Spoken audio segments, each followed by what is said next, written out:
Economics के अंदर एक टॉपिक है मार्केट डिमांड फंक्शन, और ये 5 मार्क्स का 7 एंड 8 मार्क्स का आ सकता है एग्ज़ाम में। एग्ज़ाम पॉइंट ऑफ व्यू से ये बनाया गया है वीडियो। सो आप इसमें देख सकते हैं कि मार्केट डिमांड फंक्शन के अंदर क्या क्या कवर होंगे।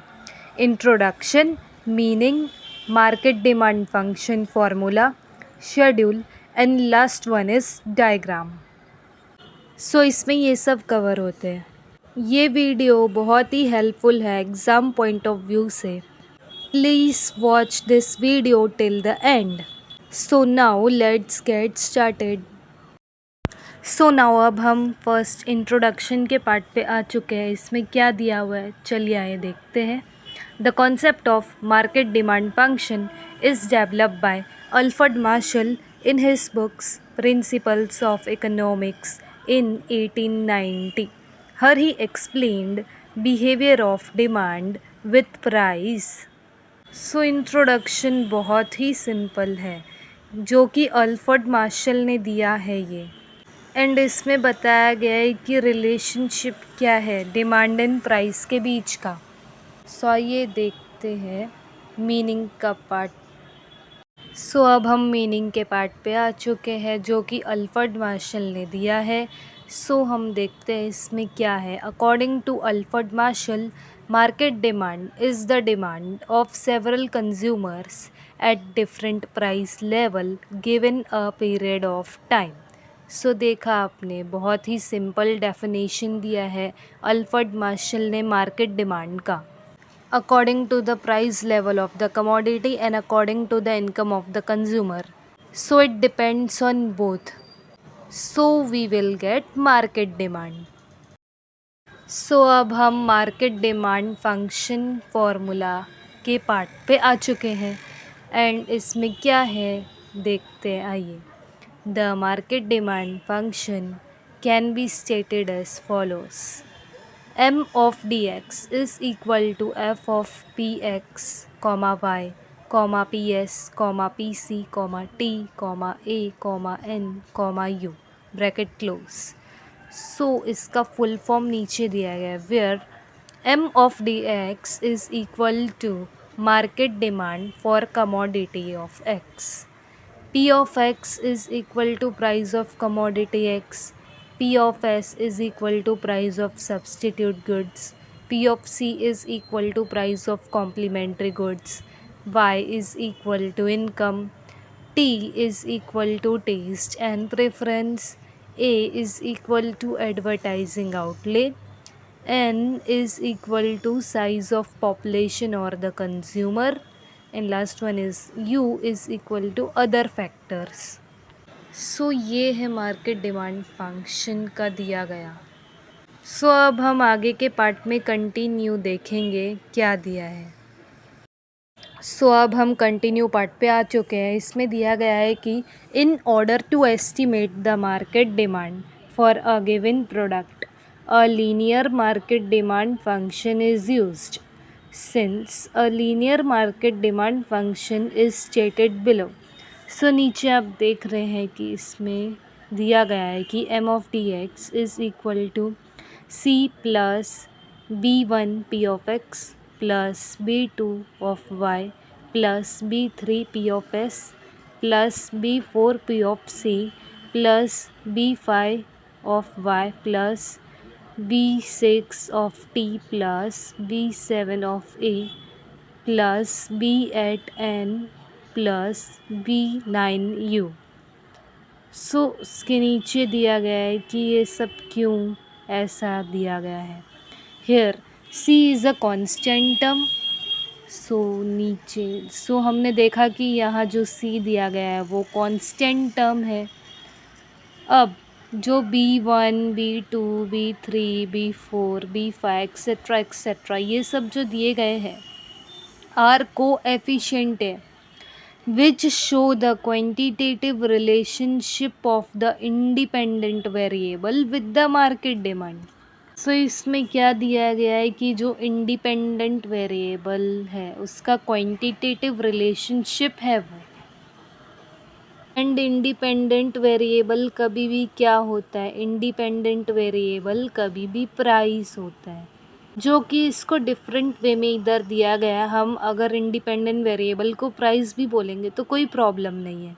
सो नीचे दिया गया है कि change in market demand as a result of change in variable such as price, comma income, comma taste, comma population, etcetera etcetera.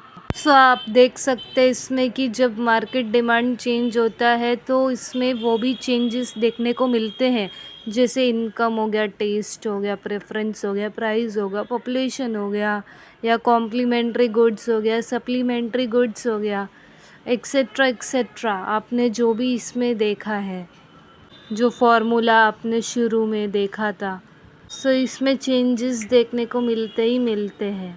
हम कंटिन्यू में आगे के पार्ट में देखेंगे कि क्या दिया गया है। सो हम इस बात पे आ चुके हैं और इसमें दिया गया है कि market demand function can be stated as below. So नीचे दिया गया है M of D X is equal to C plus B one of P X. So हमने ऑलरेडी उसमें पढ़ा था इसके पहले पार्ट में कि सी कांस्टेंट टर्म है और जो B1, B2, B3 etcetera etcetera वो कोएफिशिएंट है। सो नीचे क्या दिया है देखते हैं। Here C1 is a constant term and B1 is a coefficient. So change in market as a result of change in price. अगर मार्केट डिमांड में चेंज होगा तो ऑब्वियसली प्राइस में भी चेंजेस होगा ही होगा। तो only Px is the variable factor and all other factors such as price, income, taste, habit, preference etc. are constant. Okay, इधर Px को क्या बताया गया है कि वो क्या है, एक वेरिएबल फैक्टर है। एंड ऑल अदर फैक्टर्स क्या है, आर कांस्टेंट। बट चेंजेस होने के बाद भी क्या रहता है, कांस्टेंट, ताकि वो कॉन्स्टेंटली एनालाइज कर सके इसलिए। सो अब हम शेड्यूल के पार्ट पे आ चुके हैं। आप ये देख रहे हैं बहुत ही सिंपल शेड्यूल है। आपको एग्ज़ाम पॉइंट ऑफ व्यू से ये शेड्यूल को मैनुअली बनाना पड़ेगा और इस शेड्यूल में तो टोटल 3 कॉलम्स दिया गया है। सो फर्स्ट कॉलम में price of mango in rupees है, सेकंड कॉलम में quantity demanded and in quantity demanded there are different consumers A, B and C। So in third column total market demand. So first price में क्या दिया गया है कि जैसे जैसे प्राइस बढ़ रहा है वैसे वैसे क्या हो रहा है, टोटल मार्केट डिमांड कम हो रहा है। जैसे जैसे प्राइस कम हो रहा है वैसे ही क्वांटिटी डिमांड क्या हो रहा है, बढ़ रहा है। सो हम देख रहे हैं कि 5 में हमको 60 मिल रहा है, 4 में हमको 20 मिल रहा है। धीरे धीरे करके जैसे ही प्राइस चेंज होते जा रहा है, लो होते जा रहा है, वैसे वैसे क्वांटिटी डिमांडेड बढ़ता जा रहा है।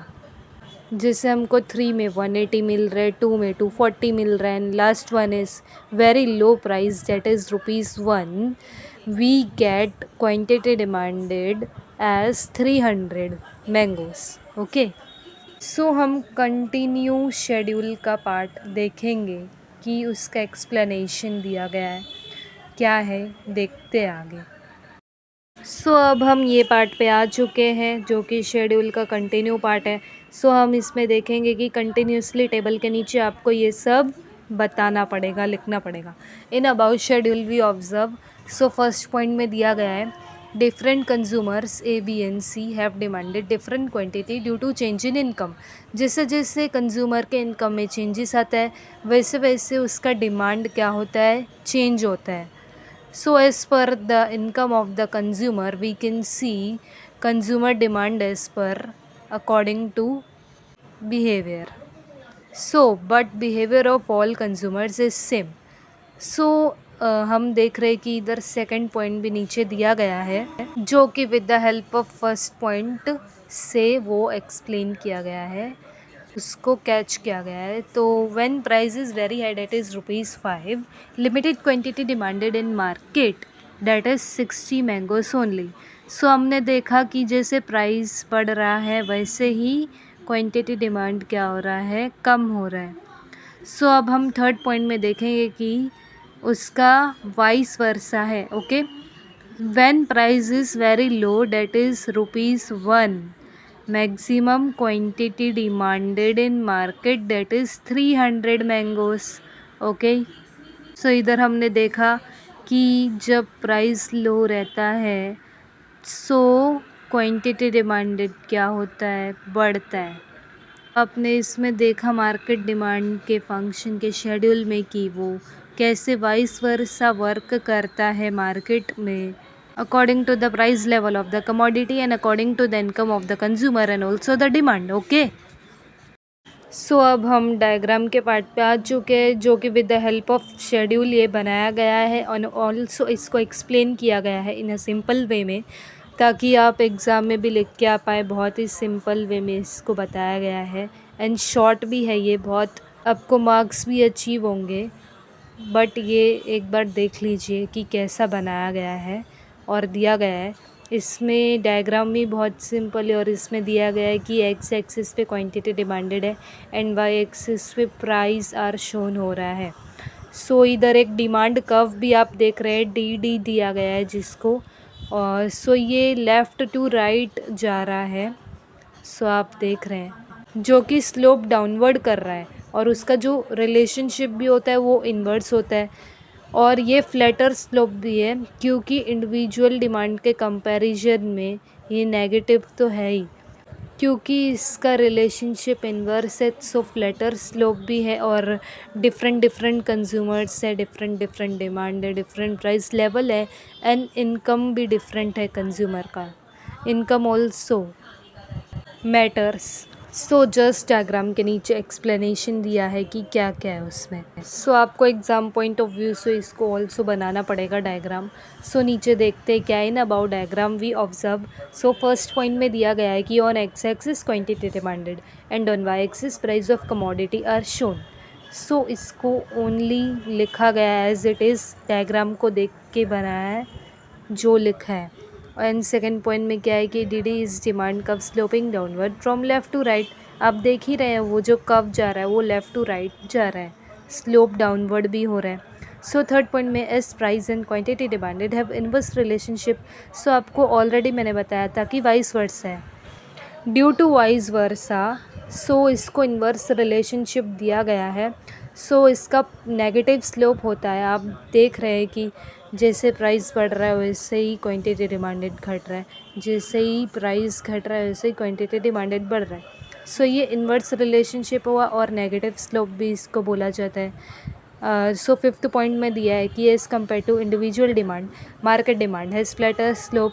सो इसका जो स्लोप होता है वो फ्लैटर होता है क्योंकि डिफरेंट कंज्यूमर्स होते हैं, आपको ऑलरेडी पता है, पहले वाले पार्ट में एक्सप्लेन भी किया था।